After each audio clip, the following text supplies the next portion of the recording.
व्यासपीठावरती उपस्थित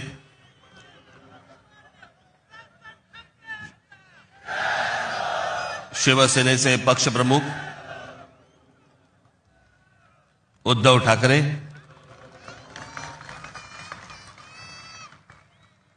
राष्ट्रवादी काँग्रेसचे नेते जयंतराव पाटील, इतर सर्व मान्यवर आणि माझ्या जमलेल्या तमाम मराठी बांधवांनो, भगिनींनो आणि मातांनो,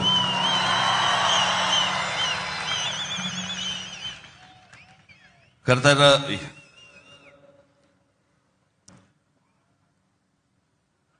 या व्यासपीठावरती मी माननीय बाळासाहेबांबरोबर लहान असताना अनेकदा आलो. शिवसेना पक्षाची स्थापनाच या शिवतीर्थावरती झाली. त्यावेळेला माझे आजोबा प्रबोधनकार ठाकरे हे देखील इथे उपस्थित होते.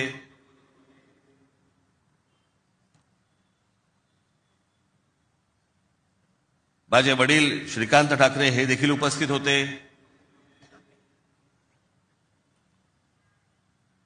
आमची माँ ही देखील उपस्थित होती.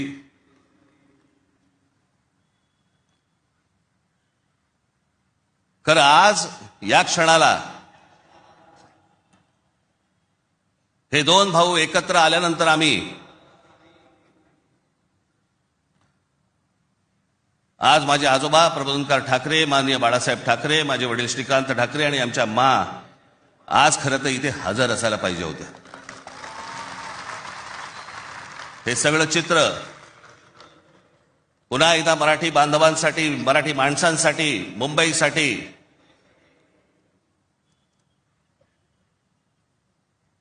हा आम्ही दोन भावांनी उभारलेला सगळा लढा इथे नसले तरी वरून पाहत असतील.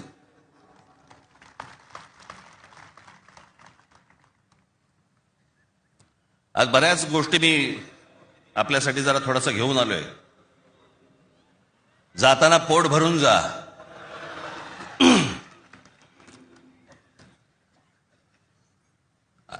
अनेक सामाजिक संस्था आहेत, मराठीवरती काम करणारे आहेत, अनेक लोक आहेत, ज्या लोकांनी अनेक दिवस आवाज उठवला या सगळ्या विषयात. मी सर्वप्रथम त्यांचे मी आभार मानतो. दीपक पवार आहेत, त्यांच्याबरोबरचे अनेक सहकारी आहेत, त्यांचे आभार मानतो. अनेक टेलिव्हिजन चॅनलचे आणि वर्तमानपत्रांचे संपादक आहेत, पत्रकार आहेत, त्यांनी गेले काही दिवस जी आम्हाला साथ दिली त्याबद्दल त्यांचेही मी मनापासून आभार मानतो.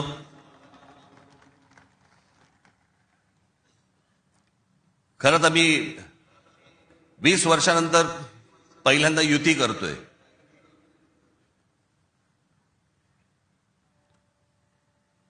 आणि त्याच्यामुळे अनेक या युतीच्या सगळ्या अख्ख्या प्रोसेसमध्ये अनेक लोकांना तिकीटं दिली गेली, अनेक लोकांना तिकीटं नाही देता आली, अनेक जण नाराज झाले, जे जवळचे होते, सहकारी होते. काही जणांना वाटलं दुसऱ्या पक्षात जावं, काही नाराज झाले, काही रागावले, काही गोष्टी झाल्या, होतात. त्याला काय, आमच्या पण हातात काही गोष्टी नसतात. पण त्यांना दुखवणं हा काही आमचा हेतू नव्हता. पण तरी मी त्या सर्वांची, जर दुःखी झाले असतील, नाराज झाले असतील, त्या सर्वांची मी दिलगिरी व्यक्त करतो.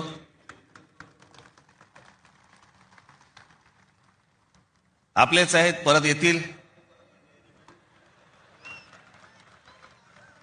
कारण जे आत्ता आहेत तेच कुठे जातील माहित नाही. त्याच्यामुळे ते गेलेले आहेत ते येतीलच परत.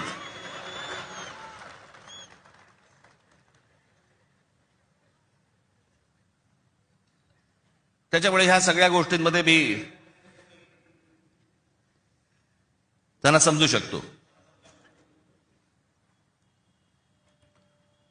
मुळात मी आणि उद्धव आम्ही दोघेजण एकत्र येण्याचं सगळ्यात महत्वाचं कारण म्हणजे या मुंबईवरती आलेलं संकट. मी गेले अनेक वर्ष या सगळ्या विषयांमध्ये बोलत आलो. गेले अनेक वर्ष मी माझ्या भाषणांमधून हे सगळे मुद्दे मांडत आलो की कशा प्रकारचा डाव रचला जातोय. आणि मग मध्यंतरी या राज्य सरकारने हिंदी सक्तीचा विषय आणला.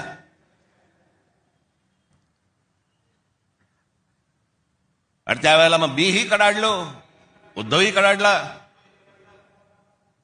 आणि त्या सगळ्या याच्यामध्ये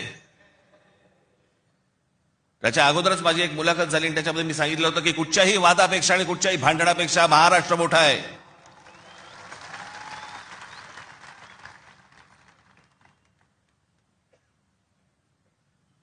आणि मग तिकडनं ह्या सगळ्या गोष्टींची सुरुवात झाली. पण ते हिंदी सक्तीचा जो विषय होता तो फक्त तुम्हाला चाचपडून बघण्याचा होता.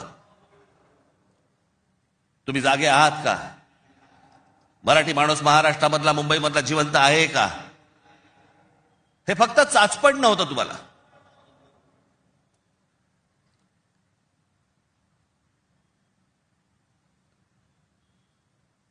(2024) याच्यानंतर या विधानसभा निवडणुकांनंतर या सरकारला काय फेफराला माहित नाही. जे हवं वाटेल ते मनाला काय जे हवं ते करायला लागले. आली कुठून हिंमत?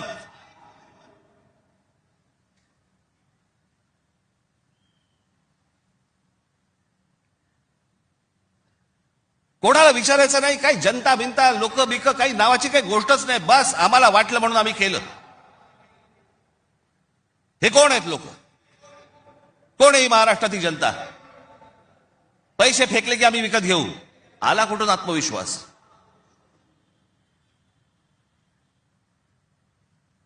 इतकी वर्ष मी आता राजकारण बघतोय. काँग्रेसची लोक सत्तेवरती होती, अनेक लोक सत्तेवरती होते, परंतु ते लोकांना घाबरून असायचे, जनतेला घाबरून असायचे.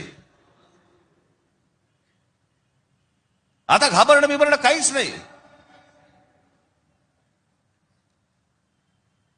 गृहीत धरून टाकलं तुम्हाला.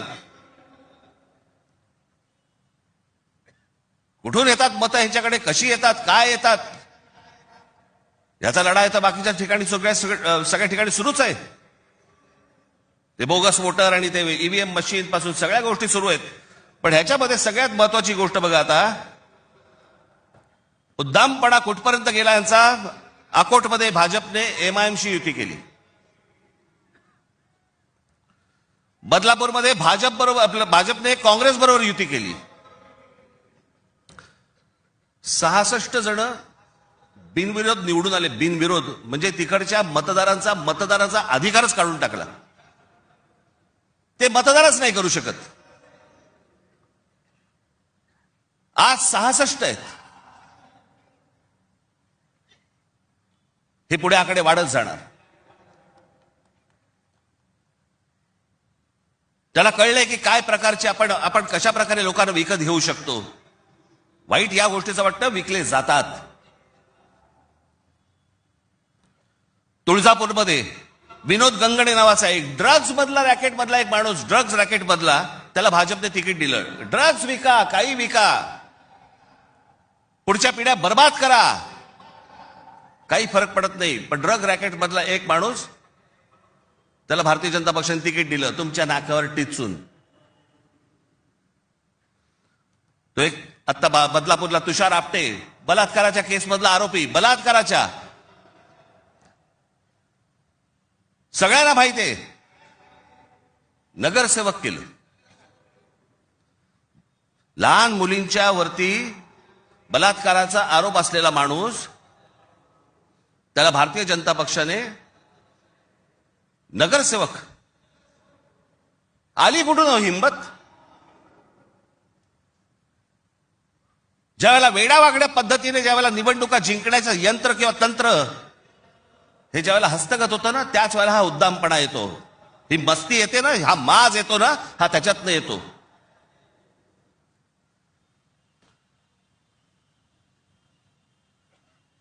अख्खी मुंबई विकायला काढली, अख्खा महाराष्ट्र विकायला काढला, अख्खा देश विकायला काढला.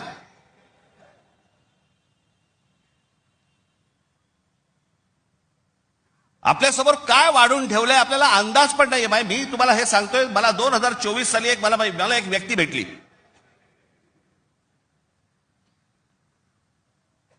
लोकसभेच्या निवडणुका झाल्यानंतरची गोष्ट सांगतोय. आणि त्यांनी मला जी माहिती दिली आणि ती माहिती दिल्यानंतर माझे सगळे लोक, माझे काय रिसर्च टीम सगळी जी काही कामाला लागली, ते जे काही झालंय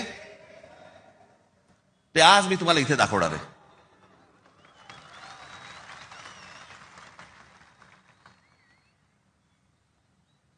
आणि मला असं वाटतं की मी आज जे दाखवणार आहे याच्यानंतर जर समजा आपल्याला भीती नाही वाटली तर मला असं वाटतं या देशात निवडणुका न लढवलेल्याच बऱ्या.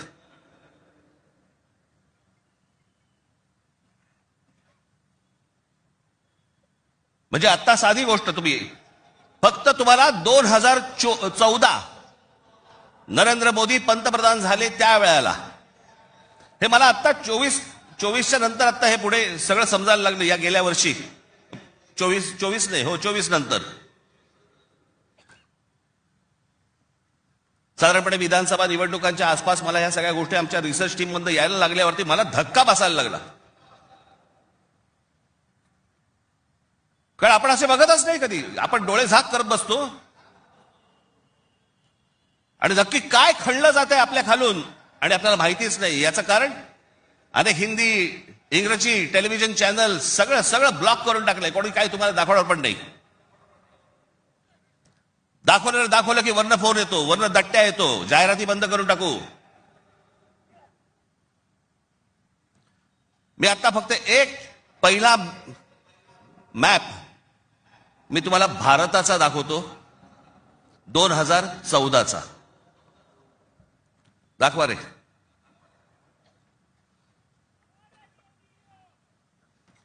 हा आहे 2014चा गौतम अडानी यांचे प्रोजेक्ट्स किती होते हे तुम्हाला दाखवणार आहे. 2014ला पंतप्रधान नरेंद्र मोदी पंतप्रधान व्हायच्या अगोदर गौतम अडानी कुठे होते आणि आता पुढचं फक्त बघत राहा की आता 2024-25ला गौतम अडानी आता कुठे आहेत. फक्त सरकारच्या आशीर्वादाने. आणि तुम्हाला जर नाही धक्का बसला तर मला सांगा, जरा दाखवा.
हे फक्त 10 वर्षातलंय.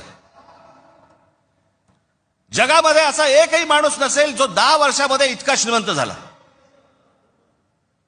मला कुठच्या उद्योगपतीने उद्योग करू नये या मताचा मी नाहीये, इतका दळभद्री विचार माझा नाहीये. पण या देशामध्ये इतके उद्योगपती असताना एका माणसावरती इतकी मेहरबानी या देशामध्ये होते, मी जगात तर दाखवतच नाही अजून. फक्त 10 वर्षामधली गोष्ट, ही 10 वर्षातली.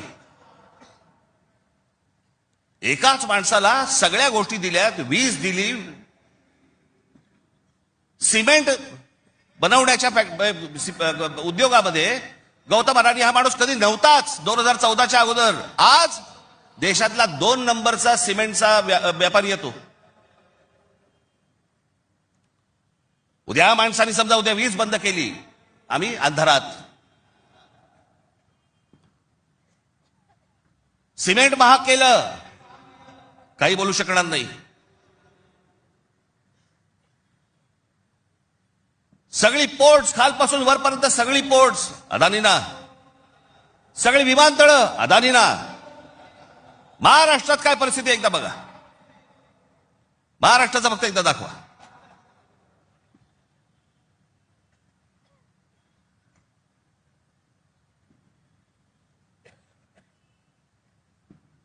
महाराष्ट्रामध्ये फक्त एका ठिकाणी 2014ला फक्त गौतम अडाणी एका ठिकाणी आहेत उद्योग.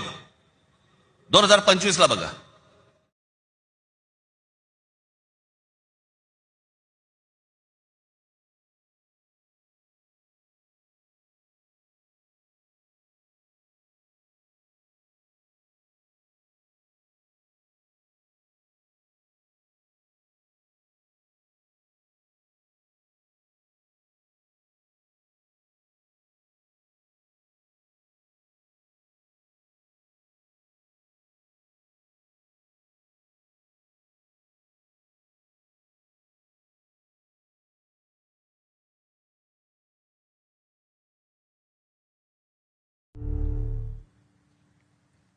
ही महाराष्ट्राची स्थिती.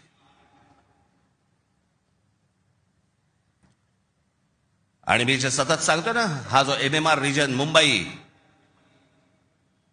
या मुंबईवरती मी आता फक्त तुम्हाला वाचून दाखवणार आहे. या फक्त MMR रिजन मध्ये काय फक्त केलंय तेवढं फक्त बघून घ्या. मुंबई महानगर क्षेत्रात अदानी 29 जून 2018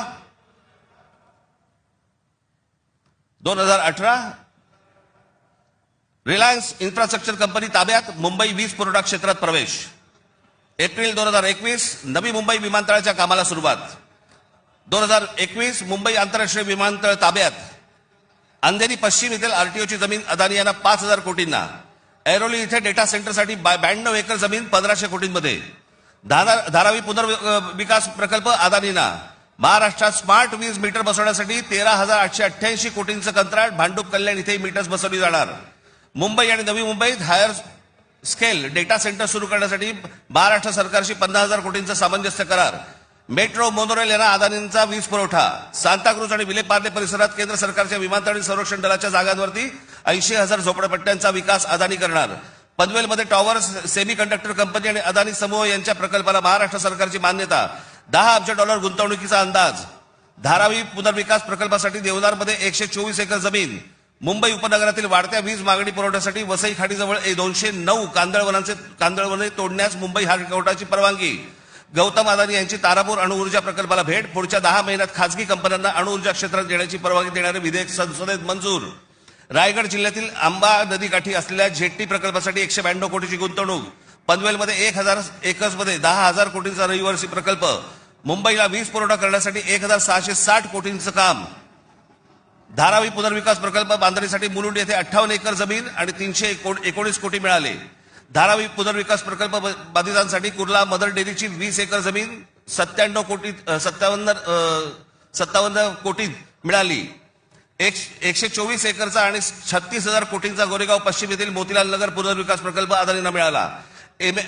MIDCने तळोजा येथे 400 एकर नंतर आणखी 159 एकर जमीन दिली. बांद्रे रेक्लेमेशन पुनर्विकास प्रकल्प 24 एकर 30,000 कोटींमध्ये मिळाला. पालघर डहाणू येथे अदानी वीज प्रकल्प. अदानी नवी मुंबईत सेमीकंडक्टर प्रकल्प सुरू करणार. वसई येथील तुंगारेश्वर अभयारण्यातील जमीन अदानी इलेक्ट्रिसिटीला. टिटवाळा, मोहने, आंबिवली शहरात येथील अदानी सिमेंट फॅक्टऱ्या. वाढवण येथे बंदर उभारण्यासाठी अदानी समूह उत्सुक. महाराष्ट्र सरकारशी सामंजस्य करार. वाढवण येथे विमानतळ उभारण्यासाठी अदानी समूह उत्सुक.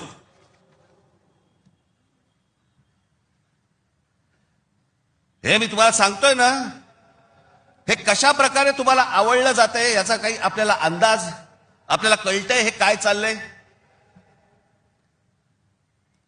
आता हा सगळा वाढवणला आता बंदर येतंय म्हणून मी म्हटलं बंदर येत असेल चांगली गोष्ट आहे. महाराष्ट्रात बाजूला विमानतळ कशासाठी तर म्हणे मुंबई विमानतळावरचा सगळा कार्गो तिकडे नेणार. आणि नवी मुंबई विमानतळ जे बांधलंय इथून इंटरनॅशनल आणि डोमेस्टिक या आपल्याकडच्या इकडच्या विमानतळावरनं, छत्रपती शिवाजी महाराज आंतरराष्ट्रीय विमानतळावरनं डोमेस्टिक आणि इंटरनॅशनल नवी मुंबईला नेणार. ही प्रोसेस हळूहळू सुरू झालेली आहे. आणि पुढे हा संपूर्ण विमानतळ विकायला काढणार. या शिवाजी पार्क मैदान एवढी जवळपास 50 ते 60 शिवाजी पार्क मैदानं बसतील एवढा प्लॉट आहे तो. धारावीला लागून. अशी नाही ना मुंबई आम्हाला मिळवत आहेत. आम्ही बदा पैसे होतो, जमिनी विकत घेतो, जमिनी सगळ्या काढून घेतो. आणि इकडच्यांचं काय घेऊन बसलोय आपण, या सरकारमध्ये बसलेत त्यांचं. ते काहीतरी करू शकतात का? काहीच नाही करू शकत. मी मागे एक उदाहरण दिलं होतं ना, बादशाच्या हातावरचा ससाणा असतो नाही का, जो ससाणा पक्ष्यांनाच मारून आणतो. स्वतः पक्षी आहे पण तो पक्ष्यांनाच मारून आणतो. पु ल देशपांडेचं एक फार छान वाक्य आहे की स्वकीयांचा घात करणारी औलाद ही काय फक्त पक्षांमध्ये नसते. मला तर आता कळलं राजकीय पक्षांमध्ये आली आहे.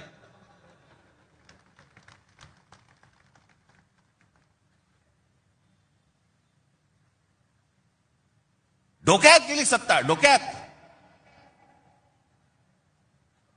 हा जो भूगोल आहे ना, हा भूगोल नीट समजून घ्या. हे वाढवण बंदरापासून तिकडे वरती जे आहे ना त्याला लगेच लागून गुजरात आहे. यांचं पहिल्यापासूनचं डोक्यामध्ये जे होतं ना की मुंबई गुजरातला न्यायची.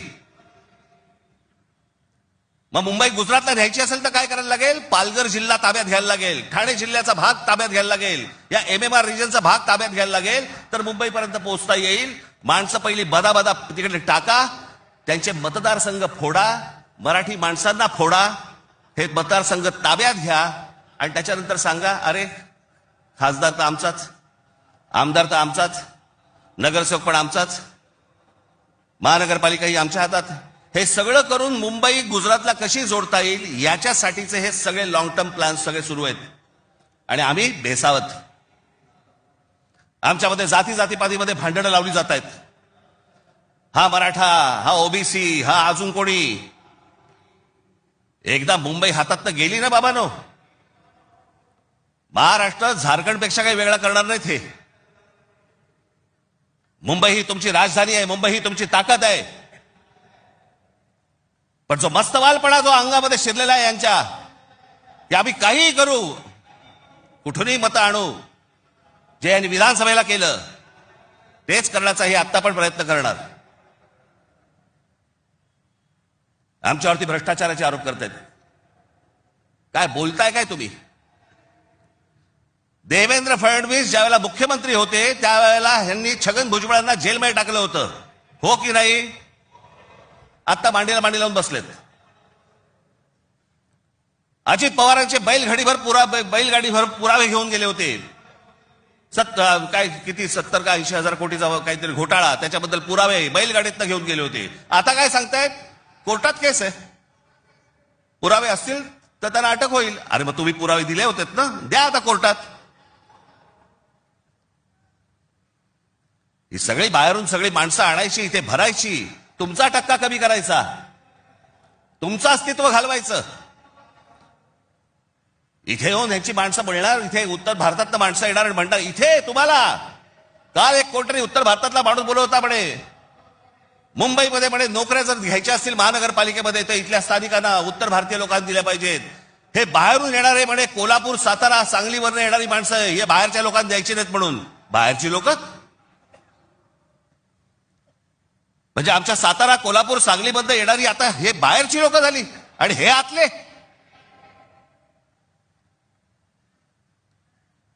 कृपाशंकर सिंग सारखा माणूस यांचा नेता भारतीय जनता पक्षाचा, तो म्हणतो काय, उत्तर भारतीय महापौर करू, महापौर करू. यांची हिंमत कशी होती हो बोलायची? आपण जाऊन बोलू शकतो का तिकडे?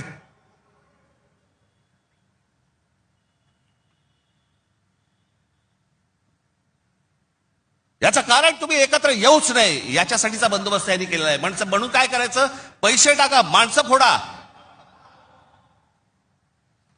यांचं मुंबईवरचं लक्ष उडालं पाहिजे, महाराष्ट्रावरचं लक्ष उडालं पाहिजे. हे मराठी म्हणून कधी एकत्र येताच कामा नयेत.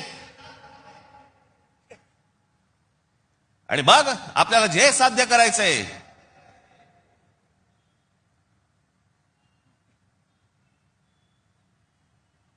जी लोक येत आहेत ती लोक तुमच्यावरती उड्या मारतायत, वाटेल ते बोलतायत तुम्हाला. मुंबईमध्ये, महाराष्ट्रामध्ये तुम्हाला घरं नाकारली जात आहेत. काल परवाकडे कोणतरी एक तामिळनाडूमधून रसमलाई आली होती.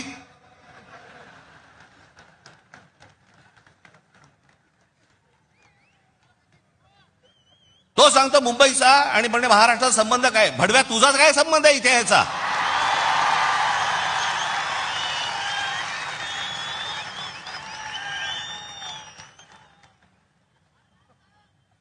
यांच्यासाठीच माननीय बाळासाहेब बोलले होते, हटाव लुंगी आणि बजाव पुंगी.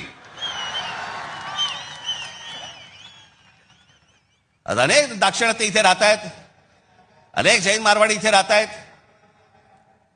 आनंदाने राहत आहेत. पण कसं भडकवलं जाते बघा तुम्हाला कबुतरांच्या नावाने. कबूतर राहिली बाजूला, पण हे सत्ताधारी जे फडफडत आहेत ना, हा त्यांचा प्रश्न आहे. काल परवाची गोष्ट, इथे मुंबईमध्ये जैन मराठी वादावरती पडदा टाकण्यासाठी म्हणून एक बैठक झाली. ही बातमी फक्त नवाकाळला आली. त्यांचे कोणतरी एक जैन मुली निलेश चंद्र आहेत, निलेश चंद्र बघा. ते जैन मुली निलेश चंद्र काय सांगतायत, तर कबुतरे खाणे आणि मांसावरून मराठी जैन समाजात पेटलेला वाद मिटवण्याची जबाबदारी मुख्यमंत्री देवेंद्र फडणवीस यांनी भाजपा मंत्री मंगल प्रभात लोढा यांना दिली. मात्र मंगल प्रभात लोढा यांनी हा वाद मिटवला नाही, तर ह्या समाजामध्ये जास्तीत जास्त भांडणं कशी लागतील हे पाहिलं. म्हणजे मराठी माणसापासून गुजराती बाजूला करायचे, आता ही लुंगी अंडी इकडनं तमिळ बाजूला करायचे, अजून कोणतरी युपी मधनं बोलवायचा, त्याच्यात अजून ते बाजूला करायचे. तुम्हाला या महाराष्ट्रामध्ये, मुंबईमध्ये एकट्यात पाडायचं. एकटे असलो तरी काफी होत.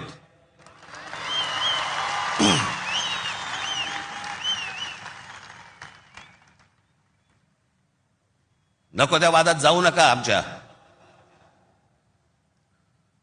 यांच्या गुजरातमधनं बिहारी लोकांना ज्यावेळेला हाकलवले त्याच्या बातम्या नाही होत.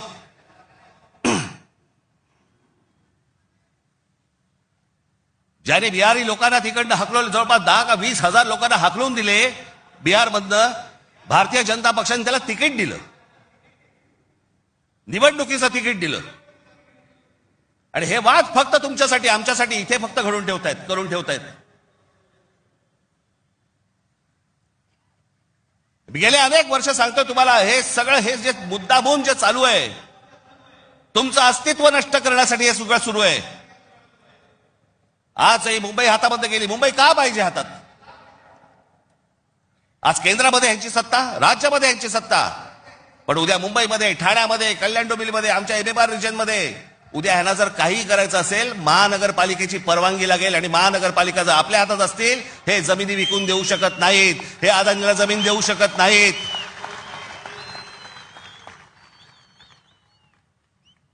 ही गोष्ट ते करूच शकत नाहीत.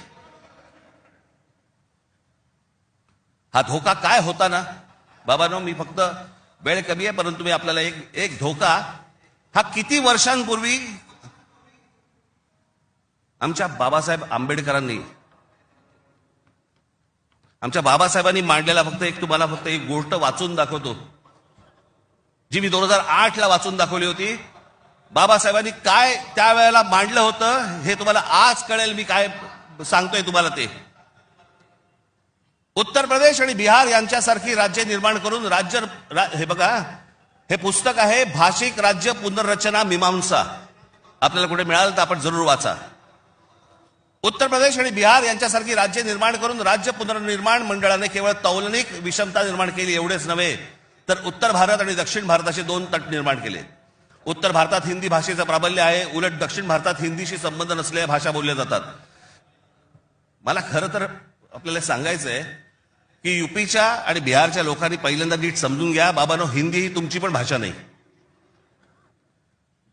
युपीच्या लोकांची भोजपुरी भाषा आहे, बिहारच्या लोकांची मैथिली भाषा आहे, अवधी भाषा आहे. हिंदी भाषा तुमची पण नाही आहे. माझा कुठच्या भाषेवर राग नाही, परंतु तुम्ही आमच्यावरती लादणार असाल तर लाथच मारू. हिंदी भाषिकांची संख्या किती मोठी आहे याची बहुतेक कोणालाही दखल नाही. भारताच्या एकूण लोकसंख्येच्या 48% लोकसंख्या ही हिंदी भाषिक म्हणजे त्या भागाची आहे. माझ्याकडे घटना निर्मितीचे काम होते त्यावेळी एक गुपित घटना मी नमूद करू इच्छितो. अर्थात गुपित भंगाचा आरोप माझ्यावरती येणार नाही अशी अपेक्षा आहे. काँग्रेस पक्षाच्या एका बैठकीतील हे गुपित आहे. हिंदी ही राष्ट्रभाषा म्हणून स्वीकारण्यासंबंधी ही चर्चा होती. घटनेचे 115वे कलम राष्ट्रभाषेसंबंधी आहे. या कलमावरती जेवढी गरमागरम चर्चा व्हायला झाली तेवढी इतर कोणत्याही कलमावरती झाली नाही. प्रदीर्घ चर्चेनंतर हे कलम मतास टाकले आणि काय आश्चर्य, 78 विरुद्ध 78 असे मतदान झाले. कुठलाच निर्णय घेणे शक्य झाले नाही. या वस्तुस्थितीमुळे दक्षिण भारताचा उत्तर भारतावरती किती कटाक्ष आहे हे तुमच्या लक्षात येईल. उत्तर भारत संलग्न झाला आणि दक्षिण भारत विच्छिन्न राहिला आणि राजकारणात हिंदी व उत्तर भारताचे वर्चस्व असेच चालू राहिले तर परस्पर द्वेषभाव निर्माण झाला नाही तरच नवल. केंद्रीय सरकारात एका राज्याला दुसऱ्या राज्यावरती अशा आगंतुकपणे वर्चस्व चालू देणे धोक्याचे आहे. घटक राज्ये समतोलाची राखण्यास केंद्रीय शासनामध्ये काही तरतूद नसल्यामुळे नवनिर्मित बिजोड राज्यांमुळे 5 प्रदेशांखेरीज इतर राज्यात अविश्वास आणि असंतोष निर्माण होईल. सध्याच्या केंद्रीय शासन पद्धतीमुळे भारताच्या राजकारणात उत्तर प्रदेश इतर राज्याहून प्रबळ ठरेल ही भीती केवळ दक्षिण भारतीयांचीच नसून पंजाब, बंगाल व इतर राज्यांनी व्यक्त केलेली आहे. आणि ही भीती निराधार आहे असे कोणीही छातीरोखपणे सांगू शकत नाही. या भीतीचे निराकरण केले नाही आणि आता विशेष उपाययोजना केली नाही तर ही भीती राष्ट्रीय ऐक्यास घातक ठरल्याशिवाय राहणार नाही. हे सत्य कोणी लपवू शकत नाही. आमच्या परमपूज्य डॉक्टर बाबासाहेब आंबेडकरांनी तेव्हा लिहून ठेवलंय की हे किती घातक आहे ते. हे काय चाल चालू आहे तुमच्या विरोधात, हे काय प्रकारचं षडयंत्र सुरू आहे. जो इतका बलवान महाराष्ट्र, इतका सुसंस्कृत महाराष्ट्र, या देशाला दिशा दाखवणारा महाराष्ट्र, सगळ्या बाजूनी संपन्न असा महाराष्ट्र, हे सगळ्या बाजूनी येत आहेत आणि महाराष्ट्र आणि तुम्हाला फक्त इथे तुमचे चावे घेत आहेत. तुम्हाला उद्ध्वस्त करायचं आहे ना. उठा या जमिनीवरनं, निघा इथून, आम्ही येत आहोत. काल परवाकडेच मी एका चॅनलला सांगितलं, हिरे असतात, मोती असतात, सोनं असतं, चांदी असते, अजून काही मौल्यवान गोष्टी असतात. फक्त जमीन या एकाच गोष्टीला रिअल इस्टेट म्हणतात, खरी संपत्ती. दुसऱ्या कोणत्याही गोष्टीला रिअल इस्टेट म्हटलेलं नाहीये, फक्त जमिनीला रिअल इस्टेट म्हटलंय. कारण ती तुमची संपत्ती आहे. तुमच्या पायाखालची जमीन आणि तुमची भाषा ही मेली की तुमचं अस्तित्व संपलं, तुम्ही कोणी नाही आहात. जगात अनेक देश, अनेक लोक हे भाषा संपली, देश गेला, जमीन गेली म्हणून संपले. हाच डाव त्यांचा आहे. वेगवेगळ्या मार्गाने येत आहेत आणि वेगवेगळ्या मार्गाने तुमच्यावरती आक्रमण करतायत आणि तुम्हाला सांगतायत निघून जा इथनं. संयुक्त महाराष्ट्राच्या वेळेला देखील विरोध करणारे या मुंबईमधले अनेक धनिकच होते, गुजराती होते पण धनिक होते. आज पण तेच चालू.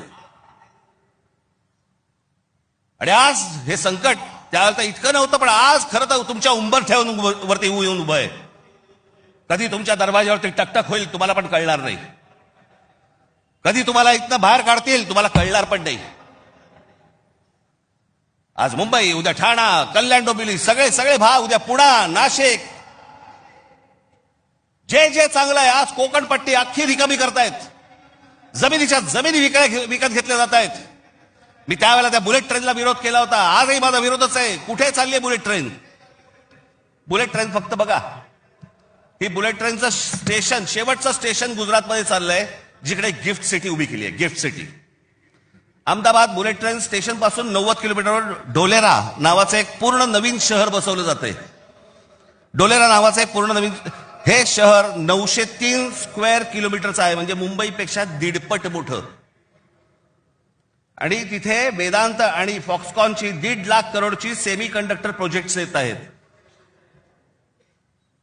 अहो, आपल्याला समजत पण नाही हे काय चालू आहेत नक्की, यांचे कुठून रूळ चालले आहेत आणि कुठून गाड्या चालल्या आहेत आणि कुठून यांचे मार्ग सुरू आहेत आणि काय घेऊन जायचंय ह्यांना आणि काय आणायचंय, इथे काय भरायचंय. एकदा जाऊन बघा हो, वसई विरार पासून सगळ्या गोष्टी बघा, कसे भर देतात, कसे भर देत आहेत.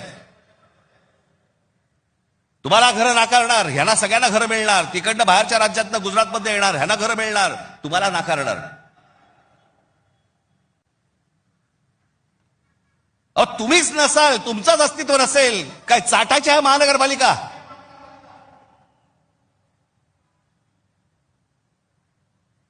काय उपयोग आहे या गोष्टींचा? आम्ही भले आमच्या वचननाम्यामध्ये सांगितलेल्या अनेक गोष्टी आहेत, ज्या उत्तम करू, उत्तम शहर करू, चांगल्या गोष्टी करू. मला असं वाटतं उद्धव ठाकरे आपल्या भाषणामध्ये या गोष्टी सांगतीलच. अरे पण तुम्ही असायला पाहिजेत ना त्याच्यासाठी. तुमची काय किंमत करून ठेवली आहे लोकांनी? कोण महाराष्ट्रामधला मराठी माणूस पैसे फेकले की विकला जातो? ही आपली किंमत. आणि ही बोली लावणारे कोण? आमचेच. दुसऱ्यांच्या हातावरती बसून त्यांचा उद्देश साध्य करण्यासाठी आमचे लोक हे आमच्या लोकांना फोडतायत. काय दुर्दैव आहे बोला. या अशा परिस्थितीमध्ये ही आजची निवडणूक होते. ही मराठी माणसासाठी शेवटची निवडणूक आहे. आज जर चुकलात, कायमची मुकलात म्हणून समजा. आज जर तुमच्या हातात ही शहरं गेली, त्यांच्या हातामध्ये गेली, उद्या राजानं मारलं आणि पावसानं झोडलं, तक्रार कोणाकडे करायची? आज इतर राजकीय पक्षांमधले पण जे मराठी लोक आहेत, माझं त्यांनाही आव्हान आहे, सोडा ते सगळं. या मराठी माणसासाठी एक व्हा, या मुंबईसाठी एक व्हा, या महाराष्ट्रासाठी एक व्हा.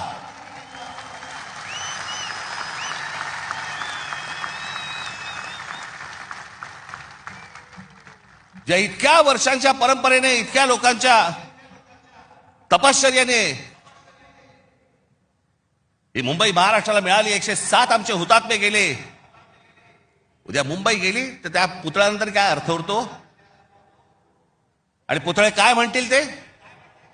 आमचा मराठी माणूस बेसावध राहिला आणि म्हणून आम्ही मिळवलेली मुंबई आम्हाला गमवावी लागली. आज तुमच्या समोर ही सोन्यासारखी संधी आलेली आहे. आम्हाला सत्ता काय, सत्याचं काय करू? सत्तेशिवाय पण आज पण लाथा मारल्यात ना. अनेक अंगावर आले, त्यांना तुडवलेच ना. पण तुम्हाला ह्यांचा माच, या सगळ्या लोकांचा, सत्ताधाऱ्यांचा तुम्हाला उतरवायचा या निवडणुकीमध्ये. कुठेही बेसावध राहू नका.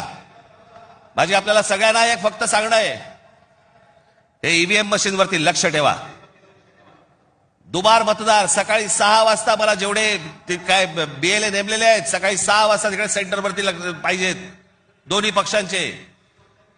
आणि दोन्ही पक्षातले जे सगळे लोक आहेत यांना फक्त मी एकच सांगतोय, बाबांनो, आता आपल्यातलं काही वाद नाही. आता खरी लढाई त्यांच्याशी आहे.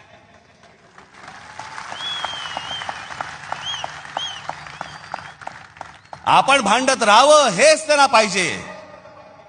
त्यांना जे हवं ते आपण नाही द्यायचंय, आपल्याला जे हवं तेच आपण केलं पाहिजे. आणि म्हणून तिकडे आपल्याला जाता तर एवढंच सांगेन की सतर्क राहा, बेसावध राहू नका. आणि जर दुबार मतदार जर तिकडे आला, सकाळी 7 वाजता फोडून काढा.